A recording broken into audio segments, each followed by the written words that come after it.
Hi, Emily. Parts of the abandoned factory building behind me is still engulfed in heavy flames, though it's in the north part of the building, which is in the center of the complex, and so you can't quite see it. What we see here is crews on ladders trying to get that water up as high as they can. You could hear a chainsaw behind me, and that's because the crews are working to cut open the roof to vent a little bit. I just spoke with the fire chief, Tony Paul, and he says that this house is an old house. This fire is a stubborn fire. Detectives are inside working with bank managers to figure out exactly what happened. As you can see, police are out here. They are still on scene. The suspect attacked his latest victim in the southwest annex of the Mill Creek Mall yesterday. And today, for the first time, there's video of the suspect entering this Michael's Arts and Crafts before he exited and then attacked his latest victim. Hi, Amanda. Well, it's a situation that's making a lot of people very nervous here, but it's important to remember that these three Pennsylvanians are not showing any signs of Ebola. They're chanting, "Save our service." Now, it's all to send a message to the U.S. Congress and also to the U.S. Postmaster General. This is the second year now that Presque Isle has done extended days, so Sunday through Thursday racing. Has that been popular with the crowds? Live from Upper Peach Street, I'm Deedee Sun, WICU 12. One other factor that made this fire so difficult to fight is how close these houses are together. You can see that this house where the fire started is only about 6 to 7 feet away from its neighbor. Stray bullets from the gunfire also hit two homes on West 8th Street. One bullet hit the frame of this door while the residents were fast asleep inside. If the bill ultimately passes, grocery stores that choose to buy the license will also be able to sell wine on their shelves. However, liquor will still be off the table. Now, PennDOT will meet with Humes on Friday to discuss the logistics of installing a traffic light plan here. However, they do emphasize the safety benefits that a roundabout would bring. This bin holds about 52,000 pounds of potatoes, which Carolyn can turn into chips within 8 hours. And with the core products line also in place, the company uses a lot of water. So while this family care kind only has 7% DEET, this more intense one has 23%. And this one is going to be the one I'm going to spray. This game is so much fun. The YMCA plans to bring on a second league in May. In Corey, I'm Deedee Sun reporting.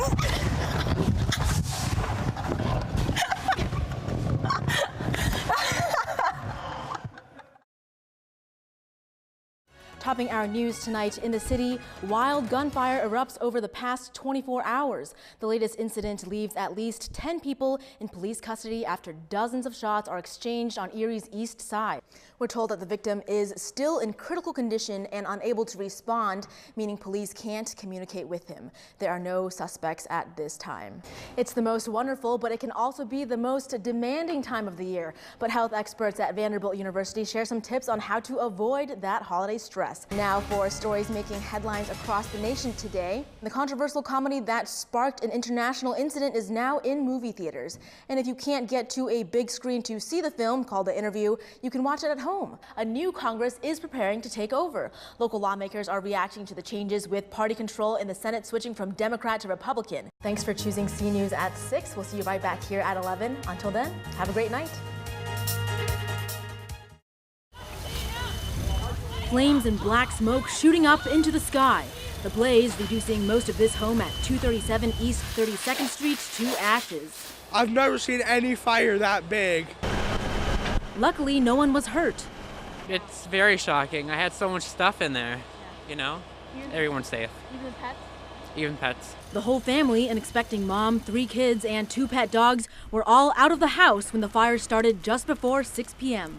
This reporter arrived on scene even before fire crews. Within minutes, flames engulfed the entire house. The whole back end of the house, which you can't see here, has collapsed in, and the roof collapsed through the second floor down to the first floor already. Nearly an hour after the fire started, crews are still on scene putting water on this home trying to contain those flames. The house is already considered a total loss, but neighbors and family members just say they're grateful no one was home at the time.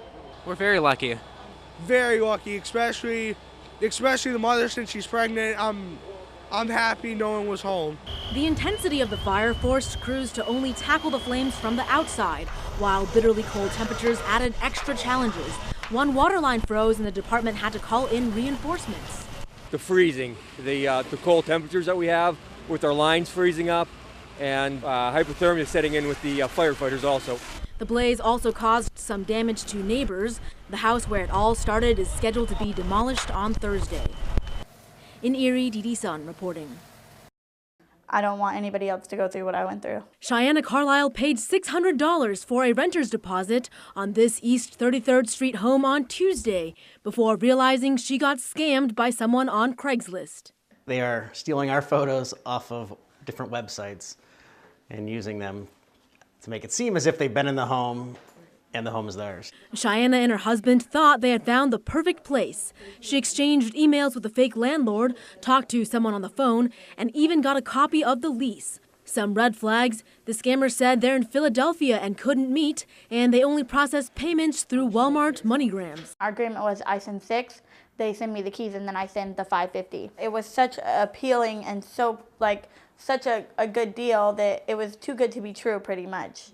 So, and then I was so eager and so blinded by the excitement that I really didn't see it until today. This is the home featured in the Craigslist post that scammed Cheyenne. And get this, just on Monday, another scam victim paid $1,200 for a deposit on this very same home. Realtors say while they've seen scams before, right now they're through the roof. More than 30 people have called Howard Hanna in the last 2 weeks. At least 4 victims shelled out cash. People are being taken advantage of. We've seen it in the past and it's come up quite a bit lately. Craigslist is not something that I would go on because now that I'm $600 out, there's nothing I can do, and I'm not the only one. Howard Hanna says their company does not post listings on Craigslist. They advise people to be wary of rent rates that seem like too great of a deal and to always meet the leaser in person. In Erie, Deedee Sun reporting. Bluegrass, reggae, old time, and funk, to name just a few genres of the music played at the Great Blue Heron Music Festival. This is a jewel of a festival here, and I'd kind of like to keep it a little bit of a secret, so don't tell the whole world about the Great Blue Heron Music Festival. The bare feet, hula hoopers, and splashes of tie-dye gives the fest a 70s feel. When asked to describe the vibe, freedom. The freedom to wander, hike, camp, swim across 300 acres of land, and of course, enjoy the music. 30 bands from all over the United States perform across 3 stages. So each of the 3 stages at this festival have something special about them. This 3rd stage, well, it's located deep in the woods.